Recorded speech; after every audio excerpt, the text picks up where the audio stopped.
All right, so after our last video, Money, Geese, and Warnings, I want to give you a little warning of my own. When you see unknown words and you're trying to identify them by using the roots, yes, if you see mon, I do want you to think money, geese, and warnings and think, okay, is this a money word? Is this a warning word? But if there's an O after it, there's a good chance that that's actually a different root. So this mon root means warnings or money, but mono means one, and that has a ton of derivatives. So you might be looking at the word monosyllabic, and at first you identify that mon, which is great, but heads up, this is actually a mono. A word that is monosyllabic has only one syllable. You might be looking at monotonous, and again, monotonous, this is a one word. It is when someone speaks using only one tone. It would be like if I spoke like this all of the time, you kind of sound like a robot.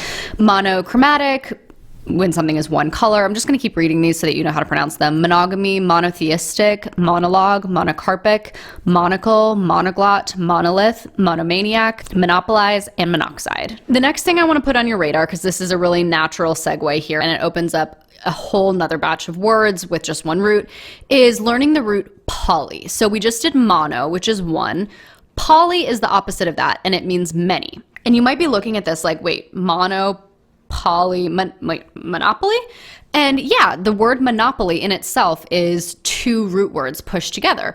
And when you think about it, it is one person, mono, trying to control many properties, poly. And that root opens up words for you like polysyllabic, polytheistic, polyglot, monopoly, polychromatic, polyester, polymer, polygon, polymorphic, polygraph, polymath, Polynesia, polyphonic. So if you see the word polyglot on the SAT, is that a word with one syllable? Definitely not, because I see poly in here, so that's definitely not it.